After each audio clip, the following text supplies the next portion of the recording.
ગુજરાતના દરિયાકાંઠેથી વધુ એકવાર ડ્રગ્સની હેરાફેરીનું કાવતરું નિષ્ફળ ગયું છે. ભારતીય કોસ્ટગાર્ડ અને ગુજરાત એટીએસ દ્વારા હાથ ધરવામાં આવેલા ઓપરેશનમાં રૂપિયા 1800 કરોડનું ડ્રગ્સ ઝડપી લેવામાં આવ્યું. તાજેતરમાં સુરત જીજેઈપીસી દ્વારા સુરત ડાયમંડ બુર્સ ખાતે 10 અને 11 એપ્રિલના રોજ BSMમાં ઓછામાં ઓછા 7 દેશના ગ્રાહકોએ મુલાકાત લીધી હતી.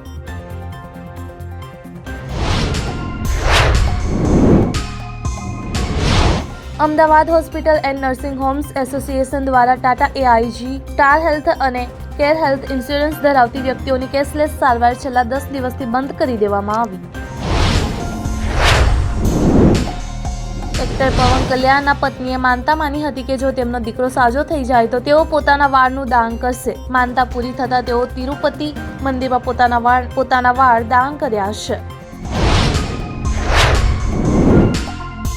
વૈજ્ઞાનિકોએ એક મહિલામાં ડુક્કરની કિડની ઇમ્પ્લાન્ટ કરી હતી. એવો દાવો કર્યો હતો કે ટ્રાન્સપ્લાન્ટ સફળ ગયું છે. જો કે 130 દિવસ પછી ફરીથી કિડની કાઢી નાખવામાં આવી.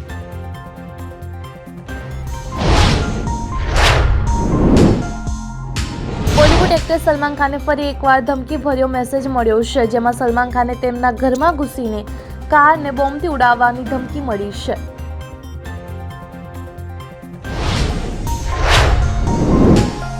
કરૌલી જિલ્લા કલેક્ટર સાહેબે તેમના વતનથી કોઈ મહત્વપૂર્ણ કામ માટે રજા લીધી હતી, પરંતુ તેઓ સીધા જમ્મુ કાશ્મીર ગયા હતા. મુખ્ય સચિવ સુધાંશ પંતને આ વાતની જાણ થઈ ત્યારે તેમણે કલેક્ટરને સખત ઠપકો આપ્યો હતો.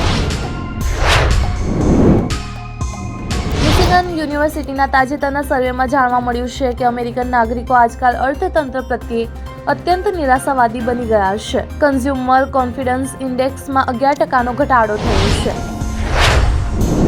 પ્રધાનમંત્રી નરેન્દ્ર મોદીએ સોમવારે ડોક્ટર BR આંબેડકરની તેમની જન્મજયંતિ પર શ્રદ્ધાંજલિ આપી છે અને સાથે જણાવ્યું હતું કે તેમની પ્રેરણાને કારણે જ દેશ આજે સામાજિક ન્યાયના સ્વપ્નને સાકાર કરવા માટે પ્રયત્નશીલ છે.